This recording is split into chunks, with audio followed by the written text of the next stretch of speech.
দর্শক আমন্ত্রণ যমুনা আরে শ্রোতে জানিয়ে দেব শিরোনামগুলো। যুদ্ধবিরতি ঘোষণার পরও সিরিয়ায় সংঘর্ষে বেদুইন সম্প্রদায় এখন পর্যন্ত 9 শতাধিক মানুষের প্রাণহানি। ইসরায়েলি আগ্রাসনে গাজায় আরও 116 জনের মৃত্যু। ফিলিস্তিনিদের ঘরবাড়ি ভাঙতে বেসামরিক ঠিকাদারদের সাথে লোভনীয় পারিশ্রমিকের বিনিময়ে চুক্তি করছে নেতানিয়াহু সরকার। সামাজিক মাধ্যম এক্স ও হোয়াটসঅ্যাপে চলছে রমরমা অস্ত্র ব্যবসা। টেক ট্রান্সপারেন্সি প্রজেক্টের প্রতিবেদন, জড়িত সব অ্যাকাউন্টই পরিচালিত হয় ইয়েমেন থেকে।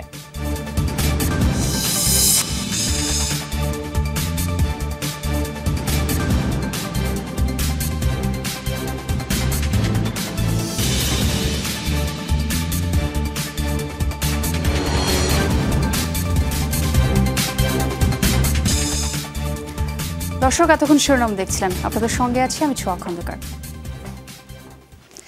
নারী ও শিশু হত্যার প্রতিশোধ না নেওয়া পর্যন্ত যুদ্ধ বন্ধ হবে না বলে ঘোষণা দিয়েছে সিরিয়ার বেদুইনরা। সরকার যুদ্ধবিরতির দাবি করলেও সুয়েইদা অঞ্চলের সংঘর্ষ অব্যাহত রয়েছে দ্রুজ মিলিশিয়া ও বেদুইনদের মাঝে। সিরিয়ার তথ্যমন্ত্রী জানিয়েছেন 48 ঘণ্টা পর্যন্ত কার্যকর থাকবে যুদ্ধবিরতির প্রথম ধাপ। পরিস্থিতি বিবেচনায় বাড়বে এই সময়সীমা। চলমান সংঘাতে এখন পর্যন্ত 9 শতাধিক মানুষের প্রাণহানির তথ্য দিয়েছে সিরিয়া বিষয়ক পর্যবেক্ষক সংস্থা SOHR। সিরিয়ার দক্ষিণাঞ্চলের সুয়েদা অঞ্চলে এখনও শোনা যাচ্ছে মেশিনগান আর মর্টার শেলের শব্দ। দ্রুজ ও বেদুইনদের দাঙ্গা হাঙ্গামার পথ পরিহার করতে সরকার নির্দেশ দিলেও তা অমান্য করে অব্যাহত রয়েছে সংখ্যালঘু সম্প্রদায় দুটির লড়াই। শনিবার পরিস্থিতি সামাল দিতে সুয়েদা অঞ্চলে যুদ্ধবিরতির ঘোষণা দেয় সিরিয়া সরকার। দেশটির তথ্যমন্ত্রী প্রেস ব্রিফিংয়ে বলেন, সুন্নি বেদুইন ও দ্রুজ মিলিশিয়ার মাঝে প্রথম ধাপের যুদ্ধবিরতির সিদ্ধান্ত নেওয়া হয়েছে। প্রাথমিকভাবে 48 ঘণ্টা কার্যকর থাকবে যুদ্ধবিরতি। স্থায়ী সংঘাত ঠেকাতে যুদ্ধবিরতির ঘোষণার সিদ্ধান্ত নেওয়া হয়েছে। আগামী 48 ঘণ্টা পর দ্বিতীয় ধাপের যুদ্ধবিরতি নিয়ে আলোচনা হবে। আমরা কোনো সামরিক অভিযান পরিচালনা করছি না, শুধু নিরাপত্তা নিশ্চিত করতে চাইছি। তবে কিছু নিয়ম লঙ্ঘনের ঘটনাও ঘটেছে, যার দায় রাষ্ট্র নিয়েছে। দ্রুজ ও বেদুইনদের সংঘাত বন্ধ ও সাধারণ নাগরিকদের নিরাপত্তা নিশ্চিতে সুয়েদার জায়গায় জায়গায় বসানো হয়েছে চেকপোস্ট, মোতায়েন করা হয়েছে অতিরিক্ত সেনা। যুদ্ধবিরতির ঘোষণা দেয়া হলেও অভিযোগ উঠেছে পাল্টাপাল্টি হামলা বন্ধ করেনি কোনো পক্ষই। শান্তি প্রতিষ্ঠায় হিমশিম খাচ্ছে সরকারি বাহিনী। সরকারি সিদ্ধান্ত উপেক্ষা করে নিজেদের অধিকার নিশ্চিত না হওয়া পর্যন্ত যুদ্ধ চালিয়ে যাওয়ার ঘোষণা দিয়েছে বেদুইনরা। রক্তের বিনিময়ে রক্ত, আমরা কারো আদেশে চলি না। ওরা আমাদের নারী ও শিশুদের হত্যা করেছে, এর বদলা নেওয়া হবে। নিজেদের অধিকার নিশ্চিত না হওয়া পর্যন্ত পিছু হটব না। এদিকে সিরিয়ায় দ্রুজদের ওপর হামলার প্রতিবাদে আবারও দখলকৃত গোলান মালভূমিতে বিক্ষোভ করেছে ইসরায়েলি দ্রুজরা। সিরিয়ার ভূখণ্ডে তাদের প্রবেশ বন্ধে সীমান্তে ব্যারিকেড দিয়েছে ইসরায়েলের সামরিক বাহিনী IDF। গত রোববার পাল্টাপাল্টি অপহরণের অভিযোগকে কেন্দ্র করে নতুন করে সংঘাত শুরু হয় দ্রুজ ও বেদুইনদের মাঝে, যাতে জড়িয়ে পড়ে সিরিয়ার সেনাবাহিনী ও ইসরায়েলও। সিরিয়া বিষয়ক পর্যবেক্ষক সংস্থা SOHR এর মতে এখন পর্যন্ত চলমান সংঘাতে নিহত হয়েছে 9 শতাধিক মানুষ। তাসরিয়ান সোবহান, যমুনা নিউজ। সিরিয়ার দক্ষিণাঞ্চলে যুদ্ধবিরতি ঘোষণা করেও পরিস্থিতি সামাল দিতে পারছে না দেশটির অন্তর্বর্তী সরকার। দ্রুজদের প্রতিরোধে সেখানে বিভিন্ন রাজ্য থেকে গাড়ি বহর নিয়ে প্রবেশ করছে সিরিয়ার বেদুইন যোদ্ধারা। তবে কারা এই বেদুইন, আর কেনই বা দ্রুজ মিলিশিয়া আর বেদুইনদের মধ্যে চলছে রক্তক্ষয়ী যুদ্ধ? সিরিয়ার সশস্ত্র গোষ্ঠী বিশেষজ্ঞ বলছেন, ঐতিহাসিকভাবে নেই শত্রুতার ইতিহাস। একের পর এক গাড়ি ভর্তি করে সুয়াইদা অঞ্চলে প্রবেশ করছে সিরিয়ার সশস্ত্র বেদুইন যোদ্ধারা। রাউন্ড রাউন্ড ফাঁকা গুলি ছুড়ে তাদের স্বাগত জানাচ্ছে গোষ্ঠীটির অন্যান্য সহযোদ্ধারা। সিরিয়ার দক্ষিণাঞ্চলে দ্রুজ ও বেদুইনদের মধ্যে যুদ্ধবিরতির ঘোষণা দিয়েছেন দেশটির অন্তর্বর্তী প্রেসিডেন্ট আহমেদ আল শারা। তবুও নিরাপত্তার স্বার্থে স্বয়ংক্রিয় রাইফেল আর তলোয়ার হাতে এভাবেই নিজেদের নিয়ন্ত্রণে থাকা এলাকা পাহারা দিচ্ছে বেদুইনরা। কারা এই বেদুইন জনগোষ্ঠী আর কেনই বা দ্রুজদের সাথে সংঘাতে অস্ত্রসজ্জিত হয়ে যুদ্ধাবস্থায় এই জনগোষ্ঠীর মানুষ? ঐতিহাসিকভাবে আরবের মরু অঞ্চলে যাযাবর হিসেবে বসবাস করে আসছে এই বেদুইন সম্প্রদায়ের মানুষ। তবে এসব বেদুইনদের একটি অংশ সিরিয়ার বিভিন্ন স্থানে স্থায়ীভাবে বসবাস করা শুরু করে। একসময় মরুভূমিতে পশুপালন তাদের একমাত্র জীবিকা হলেও বর্তমানে তারা বিভিন্ন পেশায় নিয়োজিত। তারা আত্মীয়দের মাঝে পারিবারিক সম্পর্ক গড়ে তোলে এবং প্রতিটি বেদুইন গোষ্ঠীর একজন শেখ বা দলনেতা থাকে। বর্তমানে সিরিয়ার বেদুইন জনগোষ্ঠী সুন্নি ইসলাম অনুসরণ করে।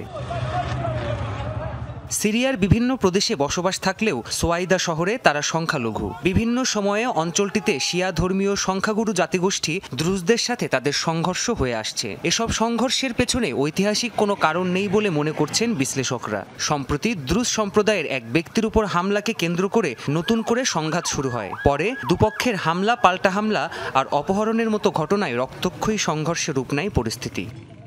বর্তমানে সমগ্র সিরিয়া এমন অনেক সামাজিক সমস্যায় জর্জরিত। এসব সংঘাতের সত্যিকার অর্থে কোনো কারণ নেই। তবে সোয়াইদাতে সাম্প্রতিক এই সংঘাতের সুযোগ নিয়েছে সরকার। পরিস্থিতি নিয়ন্ত্রণে আনতে গিয়ে আরও জটিল করে তুলেছে তারা। প্রায় এক সপ্তাহের সংঘাতে 9 শতাধিক প্রাণহানির তথ্য দিয়েছে সিরিয়া বিষয়ক পর্যবেক্ষক সংস্থা SOHR। প্রাণপ্রতিম কুণ্ডু, যমুনা নিউজ। গাজা ইসরায়েলের নারকীয় তাণ্ডবে প্রাণ হারিয়েছে কমপক্ষে আরও 116 ফিলিস্তিনি। রাফায় ত্রাণ কেন্দ্রে খাবারের আশায় ভিড় জমানো মানুষের ওপর হয় নির্বিচার গুলিবর্ষণ। প্রাণ যায় অন্তত 38 জনের। দক্ষিণে একটি তাঁবুতে চালানো হয় ড্রোন হামলা। হতাহত হয় অনেক মানুষ। গাজার তাল আল হাওয়া এলাকায় IDF এর বিমান হামলায় নিহত হয়েছে অন্তত 5 জন। রামাল্লার কাছে একটি গ্রামে অভিযান চালায় ইসরায়েলি বাহিনী। টিয়ার গ্যাসে আহত হন বহু মানুষ। আরেকটি গ্রামে একটি নির্মাণাধীন বাড়িতে ফিলিস্তিনিদের লক্ষ্য করে ছোড়া হয় গুলি। গাজার বন্দর এলাকায় মাছ ধরার সময় 3 ফিলিস্তিনি জেলেকে আটক করেছে নেতানিয়াহু বাহিনী।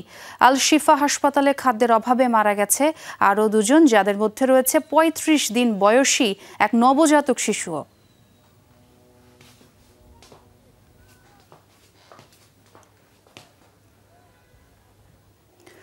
অভিনব কায়দায় গাজায় ধ্বংসযজ্ঞের মাত্রা বাড়িয়ে চলেছে ইসরায়েল। সামরিক বাহিনীর পাশাপাশি লোভনীয় পারিশ্রমিকের বিনিময়ে চুক্তি করা হচ্ছে ইসরায়েলের বেসামরিক ঠিকাদারদের সঙ্গে। অধিক সংখ্যক ভারী যন্ত্রপাতি ও বুলডোজার থাকলেই মিলছে বাজার দরের চেয়ে কয়েক গুণ বেশি মজুরি। জাতিসংঘ বলছে ইসরায়েলি আগ্রাসনে গাজার 92% বাড়িঘর ধ্বংস হওয়ায় উপত্যকাটিতে জমা হওয়া ধ্বংসস্তূপের পরিমাণ প্রায় 5 কোটি টন। বালুর আস্তরণে ঢাকা মাইলের পর মাইল। গাজার জলজ্যান্ত জনপদ আজ চাপা পড়েছে ইসরায়েলের বুলডোজার আর ভারী যন্ত্রাংশের তাণ্ডবের নিচে। আগ্রাসনের শুরু থেকেই গাজাবাসীর ঘরবাড়ি ও গুরুত্বপূর্ণ স্থাপনাগুলো ধ্বংসের উন্মাদনায় মেতে ওঠে ইসরায়েলের সামরিক বাহিনী।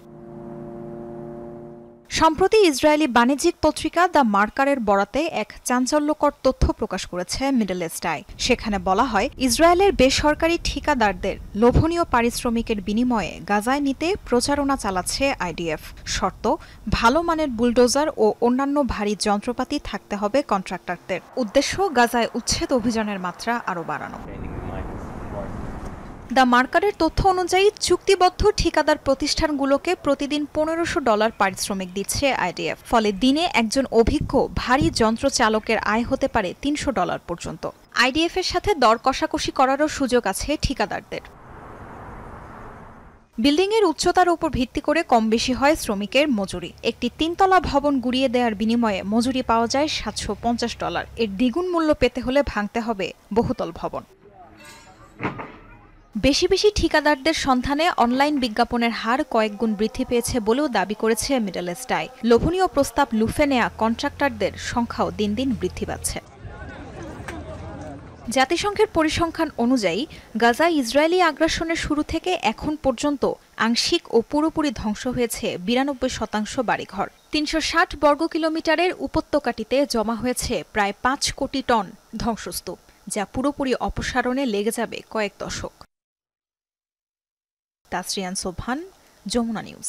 হামাসের কাছে জিম্মিদের মুক্তির দাবিতে আবারও বিক্ষোভে উত্তাল হলো ইসরায়েল। শনিবার দেশটির রাজধানী তেল আবিবে মার্কিন দূতাবাসের সামনে বিক্ষোভ প্রদর্শন করে তারা। বন্দীদের ছবি আর প্ল্যাকার্ড হাতে স্লোগান দেন তারা।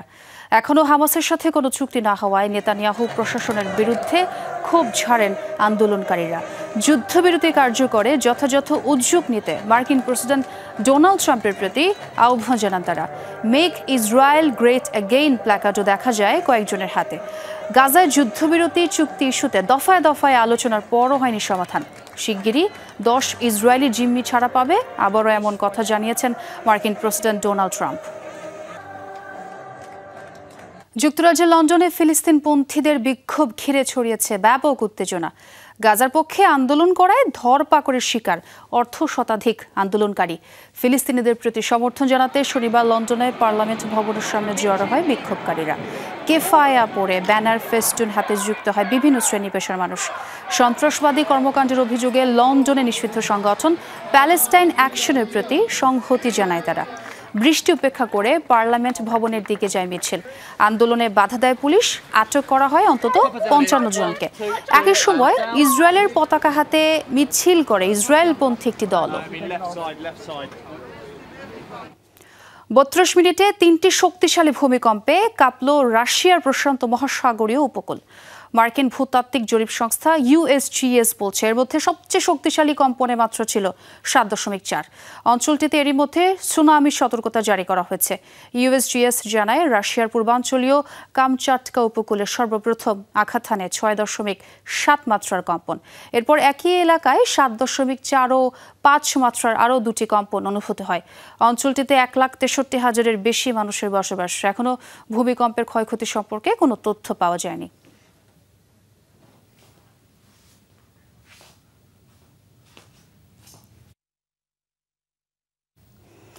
পাল্টাপাল্টি হামলায় উত্তেজনা বেড়েই চলেছে রাশিয়া ইউক্রেন ফ্রন্ট লাইনে। এক রাতে ইউক্রেনের শহরগুলোয় 3 শতাধিক ড্রোন ও মিসাইল ছুড়েছে রাশিয়া। নিপ্রোপেট্রোভস্ক অঞ্চলে ক্ষেপণাস্ত্র হামলায় ক্ষতিগ্রস্ত হয়েছে ক্লিনিক, স্কুল সহ একাধিক স্থাপনা। প্রাণ হারিয়েছে 2 জন। কৃষ্ণসাগরীয় বন্দর নগরী ওডেসায় মিসাইলের আঘাতে অন্তত নিহত হয়েছে 1 জন, আহত হয়েছে 6 শিশু। ইউক্রেনের প্রেসিডেন্ট ভলোদিমির জেলেনস্কি জানিয়েছেন ইউক্রেনের একটি সামরিক বিমান ঘাঁটিতেও হামলা চালিয়েছে মস্কো, তবে তা প্রতিহত করা হয়েছে বলেও দাবি করেন। রুশ হামলায় ক্ষতিগ্রস্ত হয়েছে সুমি অঞ্চলের গুরুত্বপূর্ণ অবকাঠামো। রোববার 40টি ইউক্রেনীয় ড্রোন ধ্বংসের দাবি করেছে রুশ প্রতিরক্ষা মন্ত্রণালয়।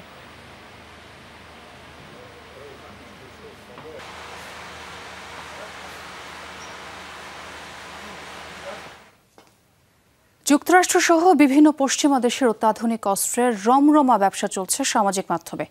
এতে জড়িত সব অ্যাকাউন্টই ইয়েমেন থেকে পরিচালিত হয়। অভিযোগ উঠেছে হুতি সংশ্লিষ্ট অস্ত্র ব্যবসায়ীরা বিক্রি করছে এসব অস্ত্র। ওয়াশিংটন ভিত্তিক প্রযুক্তি বিষয়ক গবেষণা সংস্থা টেক ট্রান্সপারেন্সি প্রজেক্ট TTPর এক অনুসন্ধানে উঠে এসেছে এই তথ্য। প্রতিবেদনে দাবি করা হয়েছে এক্স ও হোয়াটসঅ্যাপের মতো সোশ্যাল হ্যান্ডেলে রীতিমতো বিজ্ঞাপন দিয়ে বিক্রি করা হয় অস্ত্রগুলো। ব্যবহারকারীদের ব্যক্তিগত তথ্য চুরি সহ বিভিন্ন সময় নানা বিতর্কে জড়িয়েছে বহুল প্রচলিত সামাজিক মাধ্যম হোয়াটসঅ্যাপ ও এক্স। এবার নতুন বিতর্কে জড়ালো এগুলোর নাম। অভিযোগ উঠেছে অস্ত্রের রমরমা ব্যবসা চলছে এক্স ও হোয়াটসঅ্যাপের মাধ্যমে। ওয়াশিংটন ভিত্তিক প্রযুক্তি বিষয়ক গবেষণা সংস্থা টেক ট্রান্সপারেন্সি প্রজেক্ট বা TTPর এক অনুসন্ধানী প্রতিবেদনে দাবি করা হয়েছে মেটার মালিকানাধীন হোয়াটসঅ্যাপ ও ধনকুবের ইলন মাস্কের এক্স ব্যবহার করে অস্ত্র বিক্রি করছে ইয়েমেনের সশস্ত্র গোষ্ঠী হুতির সাথে সংশ্লিষ্টরা। রীতিমতো বিজ্ঞাপনও প্রচার করা হচ্ছে। অনুসন্ধানে TTP অস্ত্র বিক্রির সাথে যুক্ত 130টি এক্স অ্যাকাউন্ট চিহ্নিত করেছে, যেগুলো অত্যাধুনিক রাইফেল, গ্রেনেড লঞ্চার, পুলিশ মডেলের AK-47 মতো অস্ত্রের বিজ্ঞাপন দিয়েছে। রয়েছে অনেক মার্কিন অস্ত্র। এর মধ্যে 119টি অ্যাকাউন্টের লোকেশন হিসেবে উল্লেখ করা হয় ইয়েমেন। বিভিন্ন পোস্ট, লোকেশন ট্যাগ ও যোগাযোগের জন্য দেয়া হোয়াটসঅ্যাপ নম্বরের কান্ট্রি কোড বিশ্লেষণে দেখা গেছে বাকি 21টি অ্যাকাউন্টও ইয়েমেন ভিত্তিক। এর মধ্যে আবার অর্ধেকের বেশির অবস্থান হুতি নিয়ন্ত্রিত সানায়। TTPর বিশ্লেষণ বলছে 130টি অ্যাকাউন্টের মধ্যে 61% খোলা হয়েছে ইলন মাস্ক এক্সের দায়িত্ব নেওয়ার পর। এর মধ্যে অন্তত 35টি অ্যাকাউন্ট থেকে বিক্রি করা হয় যুক্তরাষ্ট্রসহ পশ্চিমা বিভিন্ন দেশের অস্ত্র। ধারণা করা হচ্ছে 2021 সালে মার্কিন সেনারা আফগানিস্তান ছাড়ার পর তাদের ফেলে যাওয়া বিপুল অস্ত্র কালোবাজারের মাধ্যমে পৌঁছেছে ইয়েমেনে। বলা হচ্ছে হুতির কার্যক্রমকে গতিশীল করতে অর্থ সংগ্রহের জন্য সেসব বিক্রি করছে গোষ্ঠীটির সাথে সংশ্লিষ্ট ব্যবসায়ীরা। এসব অ্যাকাউন্টের বেশিরভাগই আবার বিজনেস অ্যাকাউন্ট। বিভিন্ন প্রিমিয়াম ফিচারও ব্যবহার করছে তারা। এছাড়া বিজ্ঞাপনের জন্য ডলার খরচ করে প্রমোশনও করে থাকে। যে কোনো ধরনের অস্ত্র কেনাবেচা হোয়াটসঅ্যাপ ও এক্সের নীতিমালা পরিপন্থী, আর তাই ব্যাপক সমালোচনার মুখে পড়েছে এক্স ও মেটা। মোস্তফা মাহমুদ, যমুনা নিউজ। ভিয়েতনামে বেড়াতে গিয়ে প্রাণ হারালেন অন্তত ৩৮ পর্যটক।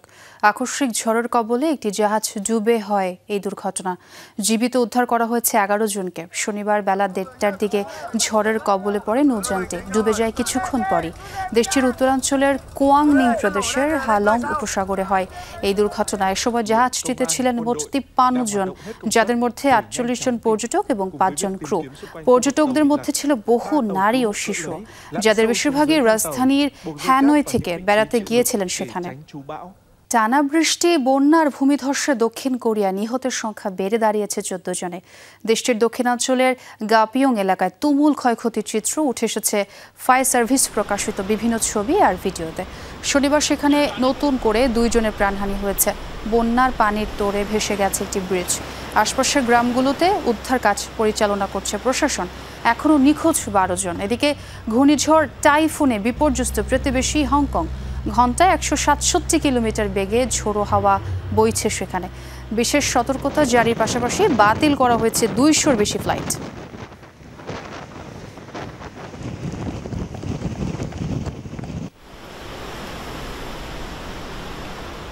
যুক্তরাষ্ট্রে অল্পের জন্য দুর্ঘটনার কবল থেকে রক্ষা পেল ডেল্টা এয়ারলাইন্সের একটি যাত্রীবাহী বিমান। উড্ডয়নের পরই ইঞ্জিনে আগুন ধরে যাওয়ায় জরুরি অবতরণে বাধ্য হয় উড়োযানটি। শুক্রবার লস অ্যাঞ্জেলেস বিমানবন্দর থেকে আটলান্টা শহরের উদ্দেশ্যে যাত্রা করে বোয়িংয়ের ডেল্টা ফ্লাইট DL446। তবে টেক অফের পরই আগুন ধরে যায় বিমানের বাম পাশের ইঞ্জিনে। ক্যামেরায় ধরা পড়ে ভয়াবহ সেই দৃশ্য। বাধ্য হয়েই লস অ্যাঞ্জেলেস বিমানবন্দরে জরুরি অবতরণ করে সেটি। প্লেনের সবাই সুস্থ আছেন বলে জানিয়েছে কর্তৃপক্ষ। অগ্নিকাণ্ডের কারণ জানতে তদন্ত শুরু করেছে।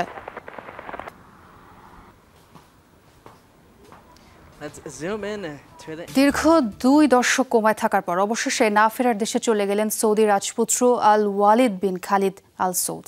মাত্র ১৫ বছর বয়সে লন্ডনে এক ভয়াবহ দুর্ঘটনায় মাথায় পান গুরুতর চোট। এরপর থেকেই ছিলেন লাইফ সাপোর্টে। এজন্য স্লিপিং প্রিন্স বা ঘুমন্ত রাজকুমার নামে ডাকা হতো তাকে। বয়স ৩৬, কিন্তু জীবন থমকে গিয়েছিল সেই ১৫ বছর বয়সেই। দীর্ঘ ২ দশক ধরে জীবিত থেকেও যেন প্রাণহীন, অবশেষে মৃত্যুর কাছে হার মানা। ২০ বছর কোমায় থাকার পর জীবন অবসান হলো সৌদি রাজপুত্র আল ওয়ালিদ বিন খালিদ আল সৌদের। ২০০৫ সালে কিশোর বয়সে ভয়াবহ এক সড়ক দুর্ঘটনার কবলে পড়েন তিনি। মাথায় পান গুরুতর আঘাত। প্রথমে লন্ডনে চিকিৎসা দেওয়া হলেও পরে নেওয়া হয় রিয়াদে, রাখা হয় লাইফ সাপোর্টে। এত বছরে জ্ঞান না ফিরলেও আশা হারাননি ওয়ালিদের বাবা প্রিন্স খালেদ বিন তালাল আল সৌদ। ছেলের সেবায় রাখেননি কোনো ত্রুটি। বিশ্বের বহু নামকরা চিকিৎসক চেষ্টা করেন তাকে বাঁচিয়ে তুলতে। মাঝে মাঝে হাত ও মাথা নাড়ানোয় তার বেঁচে ফেরা নিয়ে কিছুটা আশার আলো দেখতে পায় পরিবার। ২০১৯ সালে ১৪ বছর কোমায় থাকার পর ভাইরাল হয় তার মাথা নাড়ানোর একটি ভিডিও। অনেকেই ভেবেছিলেন জেগে উঠবেন প্রিন্স ওয়ালিদ।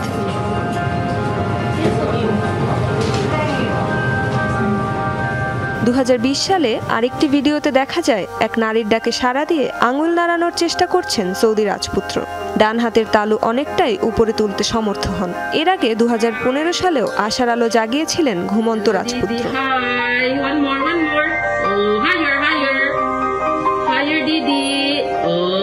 তবে হলো না শেষ রক্ষা। পরিবার ও চিকিৎসকদের সকল প্রতীক্ষার অবসান ঘটিয়ে অবশেষে না ফেরার দেশে চলেই গেলেন এই স্লিপিং প্রিন্স।